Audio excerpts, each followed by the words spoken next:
Okay guys, so we're going to make baked fish in a homemade tomato sauce, okay?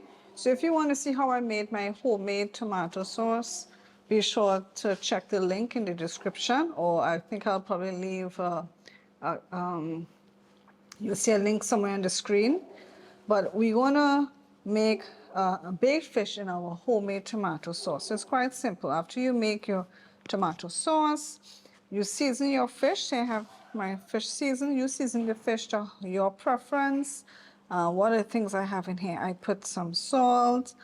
I have some Mrs. Dash garlic and herb season blend. I had put some Italian seasoning in it and some dry thyme, onion powder, garlic powder.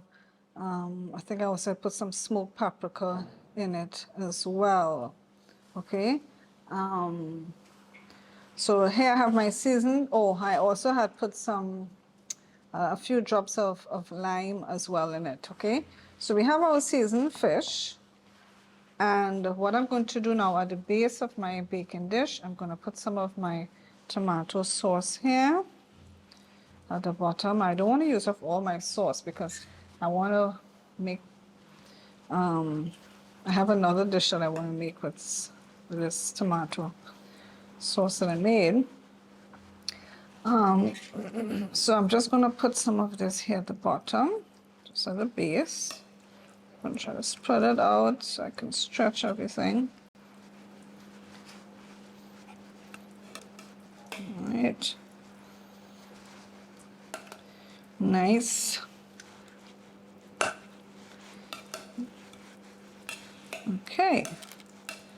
So what we're going to do now is quite simply, after you put your tomato sauce at the bottom of your baking dish, just take your fish and just place it on top of your tomato sauce.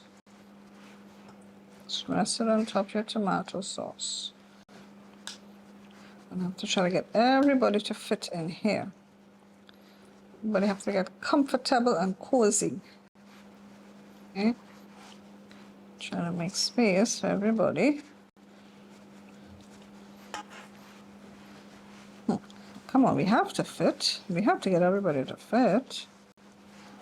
Have to get everybody to fit, man. One more small piece. Let's see if we can squeeze this in. There you go. All right, guys. So now we're gonna bake our fish. I have my oven preheating at 375 degrees Fahrenheit. Let's say 10 to 15 minutes to bake. And then it should be ready.